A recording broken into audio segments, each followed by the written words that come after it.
এই মুহূর্তে একটা গুরুত্বপূর্ণ আপডেট উঠে এসছে যে ওবিসি যে সার্টিফিকেট বাতিল, সে বাতিলের যে মামলাটা সুপ্রিম কোর্টে চলছিল, একটা গুরুত্বপূর্ণ তথ্য উঠেছে যেটা তোমাদের জানাটা অবশ্যই দরকার আছে। কারণ আজকের দিনে তোমরা জানো যে পিআরবি একদম ক্লিয়ারলি ভাবে জানিয়ে দিচ্ছে ওবিসির মামলা যদি হাইকোর্ট থেকে সুপ্রিম কোর্ট থেকে যদি না মিটে, তাহলে কিন্তু আমরা কোনোভাবে কোনো এক্সাম কিন্তু করাতে পারবো না।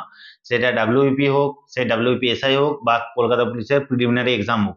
তো আজকের দিনে তোমরা সব থেকে ভালো করে জানো যে আজকের দিনে তোমরা দাঁড়িয়ে তোমরা ওবিসি মামলাটার দিকে তাকিয়ে বসে আছো, সব থেকে গুরুত্বপূর্ণ যেটা হচ্ছে মেটার।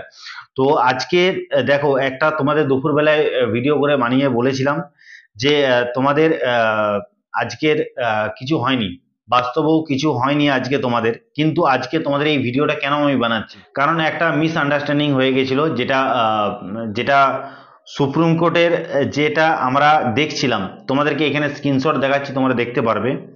তো এখানে দেখো 2:18 একটা স্ক্রিনশট তোমাদেরকে দেখাচ্ছি, যেখানে তোমরা দেখতে পাবে সুপ্রিম কোর্ট অফ ইন্ডিয়া, ঠিক আছে, যেই কেসগুলোর অর্ডার হয়ে যাচ্ছিল সেইগুলো পাশে এখানে ওভার বলে লেখা দেখছিল, ঠিক আছে। তো এখান থেকে তোমরা 37 নম্বর কেসটা তোমরা দেখতে পারবে, যেটা হচ্ছে আমাদের ওবিসির যে সার্টিফিকেট বাতিলের কেসটা, সেটা ছিল আমাদের 37 নম্বর। তো এখান থেকে দেখো, এখান থেকে এরাই হাইড করে দিয়েছে। তো এখানে দেখো, এখান থেকে এসএলপি নাম্বারটা তোমরা দেখতে পাবে 1775 ডায়েরি নাম্বার 27287, ঠিক আছে। তো এখান থেকে তোমাদের এখান থেকে যে ওবিসি মামলাটা, সেটা তোমাদেরকে নেক্সট হিয়ারিং ডেট, এর আগের ভিডিওতে তোমাদেরকে বলেছিলাম যে 2রা সেপ্টেম্বর, অর্থাৎ 2 সেপ্টেম্বরে তোমাদের নেক্সট হিয়ারিং ডেট।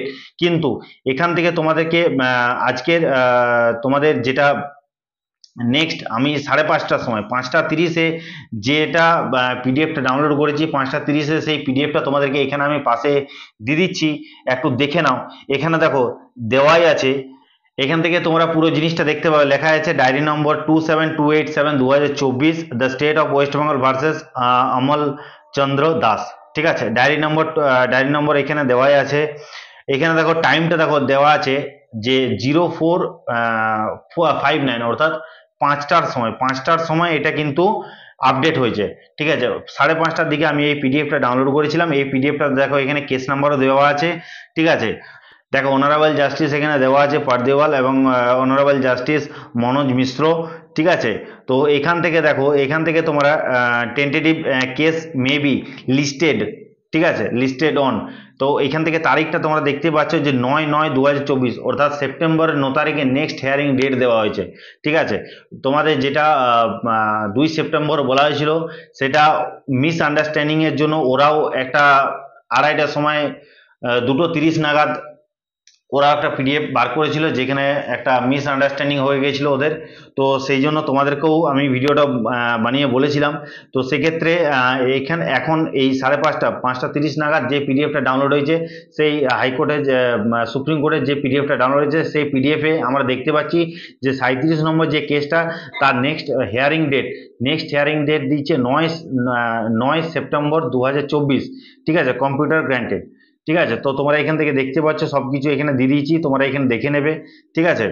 তো এটাই তোমাদের ইনফরমেশন দেওয়ার ছিল যে আগামী 9 তারিখ, অর্থাৎ সেপ্টেম্বরের 9 তারিখ ওবিসির মামলাটার একটা রায় উঠে আসতে পারে, এরকম একটা সম্ভাবনা করা যাচ্ছে। তো আশা রাখো যে 9 সেপ্টেম্বর তোমাদের নেক্সট হিয়ারিং ডেট, এটা মনে রাখবে। এটার দিকে আশা করছি, এটার দিকে সবাইকে চোখটা তাকিয়ে থাকবে, কারণ 9 সেপ্টেম্বরে আমাদের ওবিসির কেসের মামলা না মিটলে পিআরবি ক্লিয়ারলি বলে দিয়েছে কোনো এক্সাম কিন্তু হবে না। তো সেক্ষেত্রে তোমাদেরকে বলে দিচ্ছি, তোমরা 9 সেপ্টেম্বর 2024 তারিখে নেক্সট ওবিসি সার্টিফিকেট বাতিলের যে কেসটা, সেই সুপ্রিম কোর্টের কেসটা 9 সেপ্টেম্বর 2024 এই তারিখে নেক্সট হিয়ারিং ডেট আছে। এরপর তোমাদের যা কিছু আপডেট ওই তারিখে আমি অবশ্যই তোমাদেরকে দিয়ে থাকবো। তার আগে তোমাদেরকে আপডেটটা পেতে হলে চ্যানেলটা সাবস্ক্রাইব করে পাশে থাকা বেল আইকনটা অবশ্যই ক্লিক করে দেবে। ভিডিওটা ভালো লাগলে লাইক করবে, চ্যানেল নতুন এসে থাকলে সাবস্ক্রাইব করবে। দেখা হচ্ছে নেক্সট ভিডিও। জয় হিন্দ, জয় ভারত।